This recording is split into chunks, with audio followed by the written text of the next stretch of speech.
What if every aspect of your existence, your destiny, your well-being, even your mental state, was determined before you were born because your ancestors were fixated on preserving the purity of their bloodline for centuries? Across the world, royal dynasties made a disturbing bargain, trading genetic hazards for political influence. This led to fractured minds, fragile bodies, and family trees so entwined they barely resembled themselves. Today we delve into the heart-wrenching, astonishing, and at times deeply unsettling tales of history's most inbred women. Trust me, by the time we arrive at number 1, you will be completely amazed.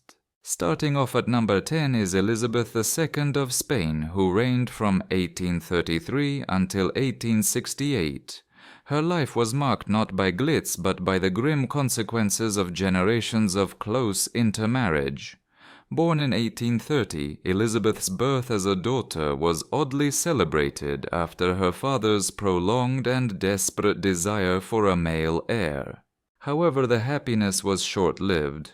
From the start, concerns quietly arose about Elizabeth's health and that of her sister. It is no surprise their birth was the result of a union between an uncle and his niece.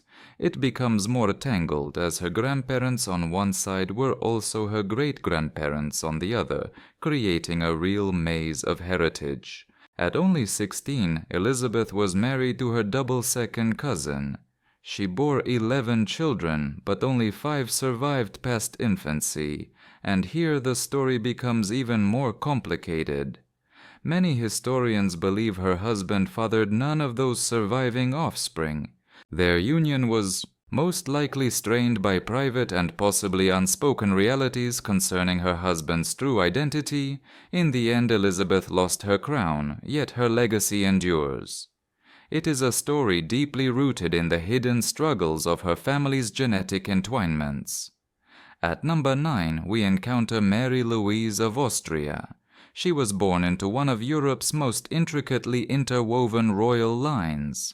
Her parents were double first cousins, sharing both sets of grandparents in a dynasty where cousin marriages were common practice rather than a rarity. Tragedy was frequent. Out of 12 children, only 7 survived into adulthood.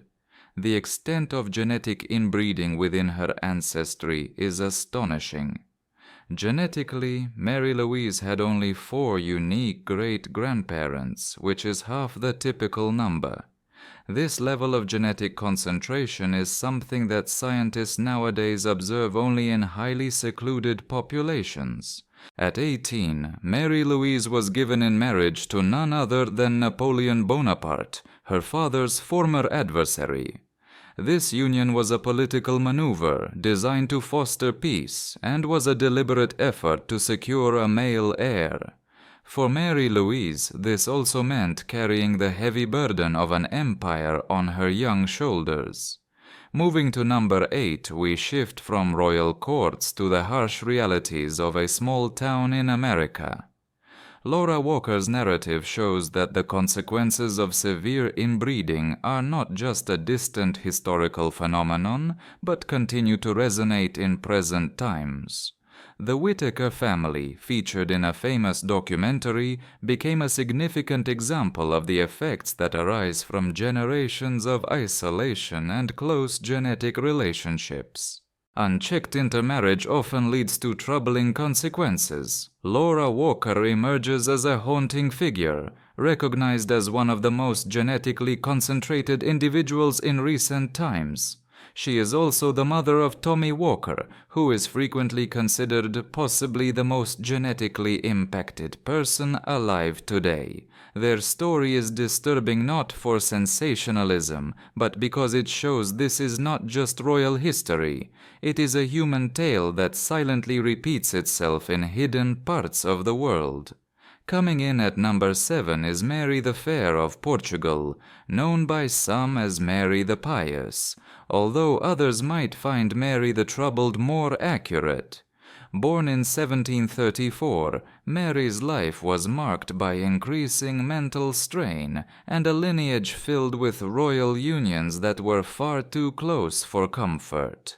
Her parents, King Joseph Evans of Portugal and Mary Ann of Spain, were the 16th Iberian royal couple connected by tight intermarriages. But this was not the end of their intertwined bloodline. Mary herself, pressured to preserve the family heritage, made a choice that sealed her fate. She married her own uncle. The outcome was as tragic as expected. Half of her children did not survive, with genetic abnormalities almost certainly playing a key role. As she grew older, Mary's mental health declined sharply until she was declared unfit to govern. Her tale is one of royalty undone, not through conflict or uprising, but through the unseen burden of genetic repetition. Number 6 presents the haunting story of Mary Louise Elizabeth Doyle, a woman whose entire existence resembles a dark Gothic novel. Born into a troubled and sorrowful royal lineage, Elizabeth faced a childhood overshadowed by deep dysfunction. Her father was compelled to wed his own cousin, an illegitimate offspring of King Louis XIV. As the eldest surviving child of that marriage, Mary Louise had no true control over her destiny. She was married off once more to another relative, Prince Charles Barry. This union produced 3 children, but tragically none survived past early childhood. Whether this was the result of the heavy burden of close bloodlines or another unfortunate fate, history remains uncertain. What is clear is that Mary Louise turned to drinking at an incredibly young age, with reports suggesting as early as 14. Was it a silent plea for help, or a way to endure the harsh fate imposed upon her? Either way, her story is a heartbreaking saga of royal obligations taken to devastating extremes. At number 5, we explore a lesser-known yet deeply compelling royal personality, Princess Alexia of Greece, born in 1965. Her life epitomizes the fading era of royal marriages and the enduring consequences of aristocratic intermarriage.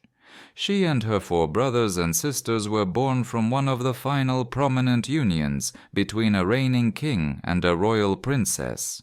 But this marriage was more than a fairy tale romance. Her parents, Queen Anne-Marie of Denmark and King Constantine II of Greece, were closely connected by blood not once, but twice. They were second cousins and third cousins, forming a double connection that combined political strategy with deep personal ties, weaving their family trees into a tangled and weighty knot. Constantine's great-grandparents were siblings. One of his grandmothers was also the sister of his great-grandfather. Mary Louise's lineage carried its own complicated history. Although their union appeared affectionate, the close genetic connections meant their children, including Alexia, were somewhat inbred, similar to the famously intertwined British royals Queen Elizabeth II and Prince Philip. This modern royal story is deeply rooted in an ancient tradition. Taking the 4th place is someone whose name is seldom mentioned despite an astonishing genetic heritage.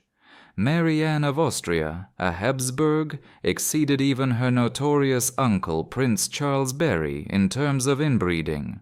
While Charles Barry is often seen as the ultimate example of the Habsburg family's genetic decline, Mary Ann's family background makes his look simple.